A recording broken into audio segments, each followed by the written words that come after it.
Hola mis queridos amigos, nuevamente con ustedes su doctor Tigre, el que ronca en esta negra noche neoliberal latinoamericana, sudamericana y ecuatoriana, en la que vamos a analizar cómo Rafael Correa no pudo eliminar a sus tres peores enemigos y esos renacieron apenas él dejó el mandato. ¿Cuáles son estos tres peores enemigos que ha tenido Rafael Correa? El primero y más claro y peor enemigo, a no dudarlo, es Estados Unidos, los militares y los policías ecuatorianos. ¿Cómo fue esto? Es que antes de Rafael Correa, Ecuador era parte del patio trasero de los Estados Unidos. Y teníamos inclusive una base militar en el Ecuador. Pero en el 2010, cuando teníamos que renovar esa base militar para que siga otra vez, les dijo chao. Eso en América Latina es imperdonable. Ningún país latinoamericano ha podido sacar una base militar norteamericana excepto Panamá. Solo Panamá se atrevió a sacar la Escuela de las Américas, pero finalmente Panamá apenas cayó Noriega, el dictador ese fantoche, le devolvió a Estados Unidos la custodia del canal de Panamá y hizo desaparecer a su ejército. Ecuador, con el pretexto de la guerra al narcotráfico, le dio desde 1999 hasta durante 10 años, desde, prácticamente desde el 2000 hasta el 2010, por 10 años, una base naval, una base aérea en Manta, donde teníamos un gran aeropuerto, que es un punto estratégico, es el punto más importante de la costa del Pacífico de Sudamérica. Y este punto estratégico le permitía a Estados Unidos controlar con un avión AWAC, de esos que tienen un radar encima, todo lo que pasaba y todas las comunicaciones que habían en la frontera y en Ecuador. Y esto le permitió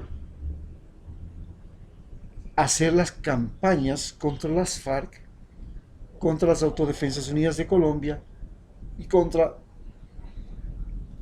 los rastrojos y todos esos, las águilas negras, que entre sí y no, que son aquellos residuos que quedan de las águilas negras, de los Autodefensas Unidas de Colombia, y de esta manera finalmente sí logró debilitar a las FARC. Recordemos que uno de los golpes cruciales fue que esta base militar que tenemos aquí permitió a Colombia invadir el territorio de Angostura en el Putumayo, en Ecuador, y matar a Reyes, el segundo de las FARC, después de tiro fijo, que fue un golpe mortal para las FARC. Después de eso, ya pudieron uno tras otro ir matando a los líderes de las FARC hasta que finalmente Chimochenko planteó el fin de las hostilidades y se comenzó a negociar el acuerdo de paz con Santos, llegándose a un acuerdo de paz finalmente, no aceptado por Estados Unidos, y esa es la clave del problema. Pero en el 2010 le sacan a las autodefensas, a las bases de militar estadounidense de Manta, y Estados Unidos no abre una base militar en Colombia. Uribe le da 7 bases. Desde donde se tenía la clara intención de dirigir un ataque armado de Colombia contra Venezuela, que fue impedido por UNASUR. Y desde ese momento, en Colombia, nadie le mueve a las 7 bases militares norteamericanas. A su vez, Estados Unidos también Ecuador se salió prácticamente del TIAR, cuestionó a la OEA, por supuesto, Estados Unidos con Donald Trump recompuso la OEA, le puso Almagro, le convirtió en títere a Almagro y creó Prosur, hizo desaparecer UNASUR y volvió a meterle a USAID, volvió a meter con más furia al Cuerpo de Paz, les volvió a meter con más furia a las misiones evangélicas que nosotros hemos visto. ¿Cuál es el rol que han cumplido en Brasil? Que son la clave del funcionamiento y del gobierno de Bolsonaro. Y que casi pasan a gobernar Costa Rica y que están muy metidas en los gobiernos centroamericanos. Bien. ¿Qué es lo que finalmente Estados Unidos buscaba y nos quería dar? ¿Y qué es lo que Lenín Moreno quería? Gracias a eso, pues Estados Unidos le dio a Lenín Moreno estabilidad, a cambio de la entrega de Julian Assange, a cambio de la vigilancia electrónica, a cambio de la subordinación de las Fuerzas Armadas y de la policía a el ejército, se llama al Consejo Interamericano de Defensa. Y esta subordinación al Consejo Interamericano de Defensa a través de generales oficiales, entre los cuales está el ministro de Defensa, el actual comandante de la Marina, el actual comandante del Ejército, todos del mismo lugar. Ellos consiguieron subordinar nuevamente al Ejército y la Policía Ecuatoriana al Pentágono. Pero Rafael Correa quedó marcado de por vida. Así que truene, escampe o relampaguee, Estados Unidos buscará la forma de que Rafael Correa no vuelva por nada del mundo a ser presidente. Y este es un grave escollo que tiene que enfrentar Rafael Correa. El segundo gran problema que tuvo es que no pudo vencer a la oligarquía y a la banca, a pesar de que estableció regulaciones para la banca, a pesar de que creó liberó la superintendencia de bancos que antes era manejada por los mismos banqueros, a pesar de que les quitó el Banco Central, que era manejado por los banqueros. Recordemos que los banqueros manejaban el Banco Central cuando hubo la securitización, y al mismo tiempo les quitó inclusive los costos extraordinarios que hacían por el uso de los cajeros automáticos, y hasta les quitó y les obligó a reducir los intereses y a depositar, por supuesto, un depósito de garantías por si había crédito. Pero a la banca eso no le gustaba, y la banca era dueña de los medios de comunicación. Recordemos que Canal 10 era de Filambanco, Canal 2 era de Gamavisión, era también de Filambanco, que el diario El Telégrafo era del dueño de otro banquero importante de Guayaquil, y así, que Telerama era del Juri, y que Teleamazonas era dueño del banquero más rico de Quito. Entonces, la banca era dueña de los medios y sigue siendo dueña de los medios, por lo menos de Teleamazonas, y también las familias ricas de Guayaquil y de Quito siguen siendo dueños de los medios. Por ejemplo, los Páez del Universo, los Roca en Ecuavisa. Es decir, las familias seguían siendo dueñas de eso. Y tenían la ventaja de que podían manejar a la población ya no solamente como banqueros, sino que además comenzaron a manejar a la población como prestamistas. Porque se convirtieron, además de banqueros, en importadores. Además de banqueros, se convirtieron en vendedores de autos, que eran importadores. Y entonces le vendían a usted y le otorgaban a usted ellos mismos el crédito, pero le cobraban más interés, le cobraban una zapada. Si usted faltaba, interés sobre interés. Y después, si usted no podía pagar, venían los costos judiciales, con lo cual usted estaba muerto. Era una forma tramposa que existe ahora. Los costos judiciales deberían ser solo cobrados por el Estado y deberían ser gratis para los endeudados.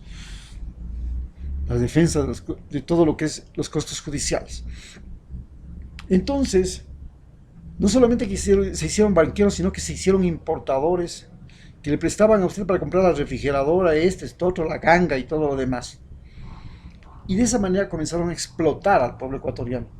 No solo con los préstamos por los intereses que daban, sino además por los préstamos fuera de, de las normas bancarias a través de los almacenes importadores.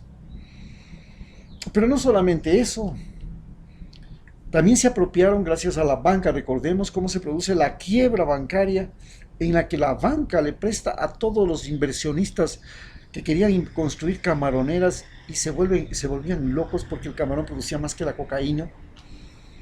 Y entonces llega la Mancha Blanca, acaba con las plantaciones de camarón y quiebra de paso la banca ecuatoriana y tiene que salir fugada y desaparece el Sucre.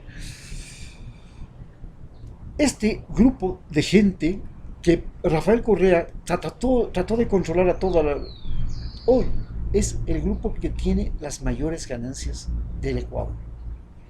Y es el que domina, el que financia los partidos políticos, el que financia las candidaturas, el que financia los medios de comunicación, el que financia las campañas mediáticas contra Rafael Correa, el que financia todas las movilizaciones, la publicidad, la prensa, el que nos lava el cerebro.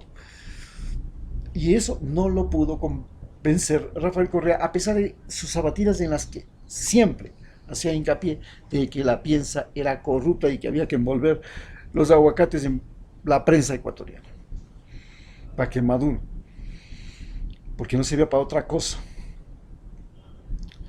Pero hoy, no solamente que ellos han pensado, se han logrado apropiar de las leyes y hacer leyes a favor, no solamente que se han apropiado de la superintendencia de bancos, que manejan el Banco Central, que para ellos no hay impuestos. Recordemos que Lenín Moreno les condonó impuestos a los banqueros. Increíble. Y a todos los demás ecuatorianos nos ha grabado de impuestos. 4.500 millones de dólares condonó a empresas petroleras, a bancos, a empresas farmacéuticas extranjeras.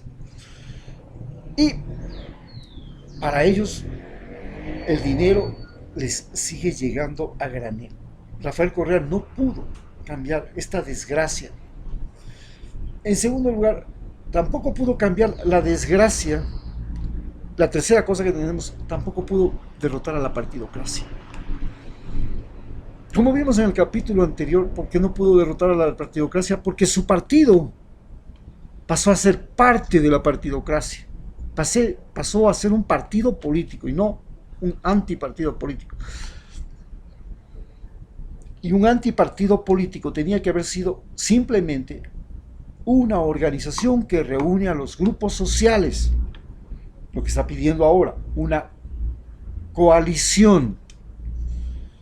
Una coalición que reúne a todas las personas, a partidos políticos, a grupos sociales, a etnias, a mujeres, a discapacitados, a jubilados, a artistas, a artesanos. A todos ellos tenía que haber reunido y convocado como grupo, no como miembro personal, individuo del partido. Y se convirtió en la partidocracia y finalmente fue parte de este juego que hacen lo que se llaman las corporaciones con interés político. Las corporaciones con interés político son los partidos políticos. Recordemos, este partido, Lenín Moreno ha resucitado a todos los partidos que han habido y han existido en el Ecuador. Tenemos 274 partidos en este momento. Una monstruosidad de partidos. Y entonces tenemos que la política siempre ha existido desde las épocas remotas. Ya hemos dicho que la política es cuando un grupo quiere el poder, y el poder es cuando alguien quiere decidir tu suerte y tu muerte, y la suerte y la muerte de lo que es ajeno a él, que no es de él. La riqueza nacional, la soberanía, etcétera, etcétera.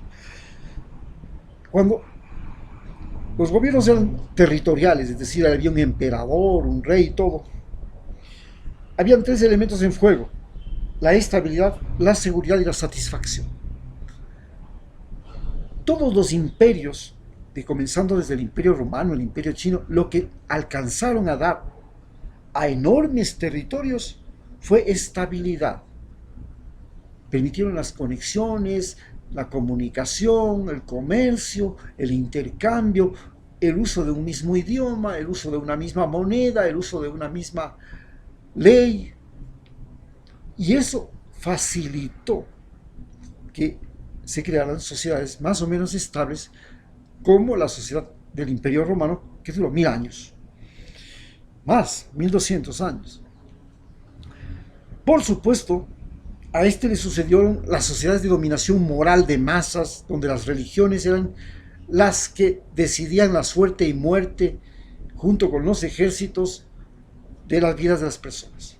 Y entonces aparecieron dos religiones que se ocuparon prácticamente de dominar el mundo: los cristianos, que dominaron América y después se extendieron por todos los continentes del planeta con una crueldad inaudita, pero con una gran tecnología, llevando pestes; y los musulmanes, que también se extendieron, pero no se extendieron utilizando la navegación como principal herramienta, sino el camello, el caballo y todo lo demás.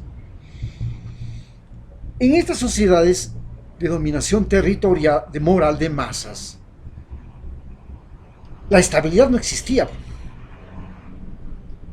Tampoco existía la seguridad, que le podían matar los de la Inquisición. Y habían guerras a cada rato. Las guerras en Europa eran todos los días, las guerras en América, los indígenas no tenían ninguna estabilidad aquí, ninguna garantía de poder vivir, se morían, vivían, habían pestes y todo. Pero sí, lograron dar estabilidad y lograron dar seguridad de alguna manera, pero no llegaron a dar a la población satisfacción. Sí, las organizaciones morales llegaron a dar estabilidad. Imagínense, el Imperio Español duró 300 años, el Imperio Musulmán 500 años, y sigue todavía. Y lograron dar estabilidad a la gente y le dieron alguna forma de seguridad. Algo que, por ejemplo, no le daba la sociedad esclavista. La sociedad esclavística podían matar. Aquí en la sociedad feudal, en la sociedad de dominación moral, ya comenzó a impedir que a los siervos el señor feudal les matara y fuera dueño de esas vidas. Esto fue una gran conquista social. Ya hubo más seguridad para esa gente. Pero cuando llega a esta sociedad de los partidos políticos que estamos viendo, aparecen tres formas. La una, la sociedad bipartidista como la de los Estados Unidos, que, a no dudarlo, ha logrado dar a su población seguridad, satisfacción y estabilidad. Ha sido uno de los grandes logros de este modelo bipartidista norteamericano. Y eso hay que reconocer, hay que aceptar. Por ejemplo, el modelo monopartidista del comunismo, que ahora se llama capitalismo de Estado, que es el que tiene Rusia, el que tiene China, evolucionó de comunismo a capitalismo de Estado, en que el Estado es el mayor inversionista, es el que permite el mercado, permite la inversión privada, no afecta a la propiedad privada, sino que fundamentalmente el Estado es el mayor inversionista del país. Este sistema monopartidista como el de China, que antes fue comunista, donde, por supuesto, cuando hubo el comunismo, la estabilidad había, la seguridad no se diga, que había mucho más seguridad que en el capitalismo, educativa, de salud, de todo, de trabajo, había el empleo completo, todo, pero no había satisfacción. La gente no estaba satisfecha. ¿Por qué no había satisfacción? Porque sencillamente alguien tomaba la decisión hasta de los zapatos que tenías que usar. No te daban ninguna opción de elegir. Y eso fue la clave fundamental para que el estalinismo desapareciera. Cuando llega el monopartidismo que se llama capitalismo de Estado, ya deciden aflojar las riendas, ya te permiten elegir, ya te permiten más libertad, ya te permiten todo. Te dan estabilidad, te dan seguridad, te dan seguro social, te dan trabajo, te dan todo. El Estado es el mayor inversionista, es el mayor empleador, te dan muchas más garantías de lo que eso ocurre ya. Pero el problema que tienes es que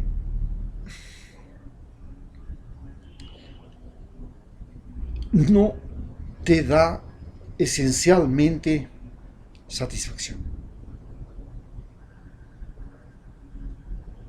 ¿Por qué no te da esencialmente satisfacción? Porque te convierte a ti en un ciudadano.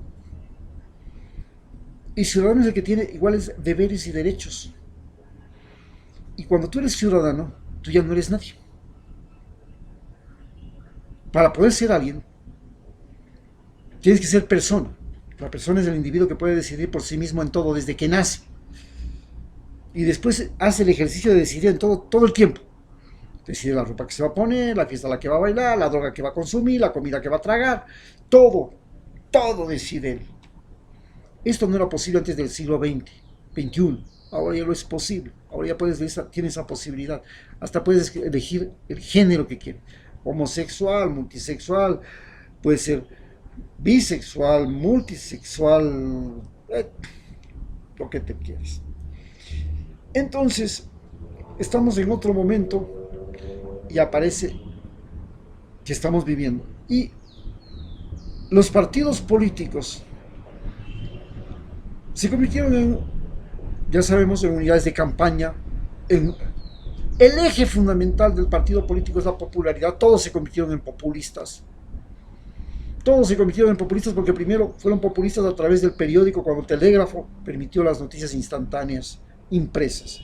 Luego, cuando la radio permitió los discursos al oído, la transmisión sonora, se convirtieron en populistas como Hitler, como Velasco Ibarra de la radio. Finalmente, cuando apareció la televisión, se convirtieron en populistas como Donald Trump, una estrella de la televisión.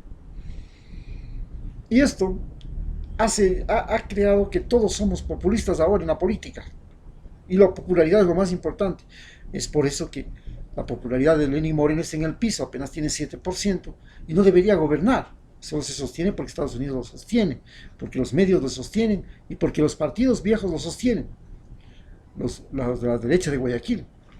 Y finalmente, lo único que han querido la gente que tiene este poder es el voto. ¿Cómo lo van a conseguir? El voto para los partidos políticos.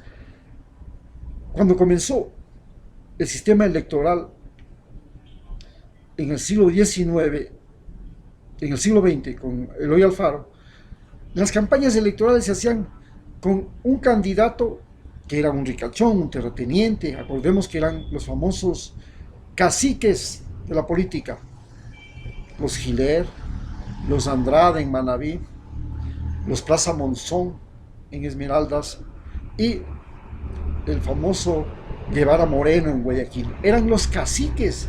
Ellos iban a las mesas de elecciones con sus guardaespaldas. Guevara Moreno iba a sacar a los peores presos de la calle, los convertía en guardaespaldas y luego iban a vigilar las mesas de votación, porque a todo el mundo ya habían recibido un regalito, un compromiso, etcétera, etcétera, $1, un sucrecito, 2 sucrecitos, lo que sea. Y si votabas en contra, ahí mismo era sentenciado prácticamente al castigo.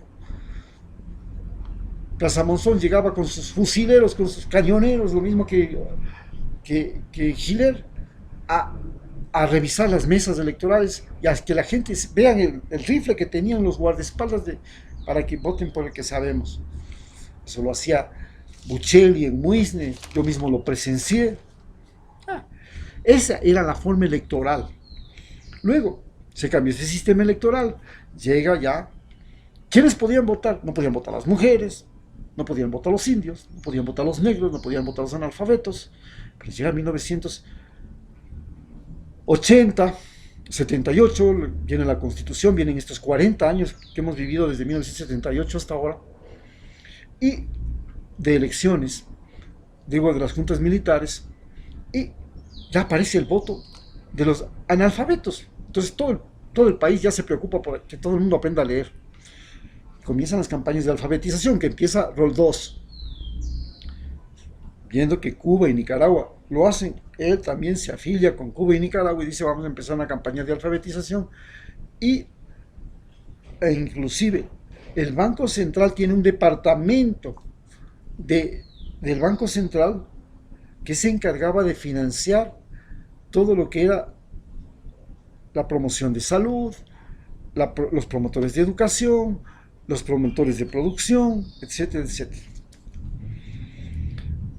Luego de eso, llega Borja, y Borja dice, no, ahora vamos a analfabeto, todo analfabeto tiene que desaparecer. Yo mismo participé en la campaña de alfabetización de adultos allá en Sálima, y fue enseñar a los viejitos a leer y escribir, a los que no sabían leer y escribir, a las mujeres, niños y jóvenes que nunca habían ido a la escuela, y comenzamos una campaña de alfabetización. Entonces ya podían votar los alfabetos, porque ni eso siquiera sabía cuáles eran sus derechos. Y de ahí, desde campaña de alfabetización, es que nace la CONAIE, y nace la primera toma de los indígenas de Quito. Y la toma de los indígenas de Quito con Luis Macas a la cabeza es la que consigue territorios para las nacionalidades amazónicas y de la costa, y que se aplique de manera más vertical la reforma agraria, que les den y les reconozcan los minifundios y los terrenos a las comunidades indígenas de la sierra. Pero no se queda ahí. No podían votar, pues. Ya sí, ya comenzamos a ya no podían votar los menores de 16 años, los menores de 18 años. Ya con Correa pueden votar voluntariamente los menores de 16 años. Y ahora, pues, pueden votar a voluntad los mayores de 70, de 65 años. Entonces, cambió el electorado. Pero además aparece un nuevo elemento, el elemento del Internet. Y entonces, en ese momento que aparece el elemento del Internet, las cosas cambian y los partidos políticos comienzan a desestabilizarse. Y en este momento, la guerra ya no es en la televisión, ya no es en la radio, ya no es en las calles con las marchas, ya no es en las calles con las huelgas. Recordemos que los paros de Ecuador, de Chile, de Colombia, de España, de Francia, de Hong Kong, no han conseguido nada. Solamente han revelado el problema y lo único que hacen es crear conciencia para las próximas elecciones, pero que realmente la transformación la hace las elecciones, prácticamente el sistema electoral. Pero resulta que el sistema electoral ahora está manipulado. Imagínense ustedes que para las próximas elecciones, misteriosamente, la banca contrata a un individuo para que recoja datos de todos los miembros, los que tienen cuentas en los bancos, pero además están registrados en el registro civil. Y este tipo no solo que consigue esa información, consigue la información del Seguro Social, consigue la información hasta del Ministerio de Salud y del IES, y comienza a crear un sistema para canalizar la publicidad bancaria primero y después la publicidad electoral, como lo había hecho la compañía Cambridge, que le llevó al poder a Donald Trump, le llevó al poder a Bolsonaro, ayudó a ganar las elecciones en Ecuador con Lenín Moreno y le llevó a Macri al poder. Este ecuatoriano coloca sus datos en un banco de información en Miami y la BBC denuncia que ese banco de información dice que ha sido saqueado. Y ahora la información de todos nosotros, usted y yo, están circulando en internet y están en manos de todos estos asesores políticos de los partidos de derecha.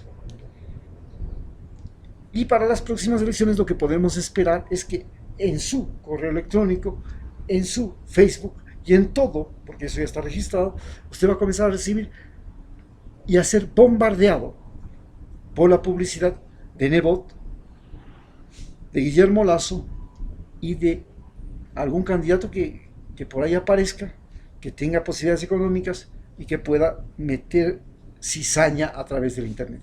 Entre tanto, nosotros estamos haciendo una campaña que ya llevamos 970 días de concientización, que es simplemente enseñar a la gente a usar la inteligencia, la razón,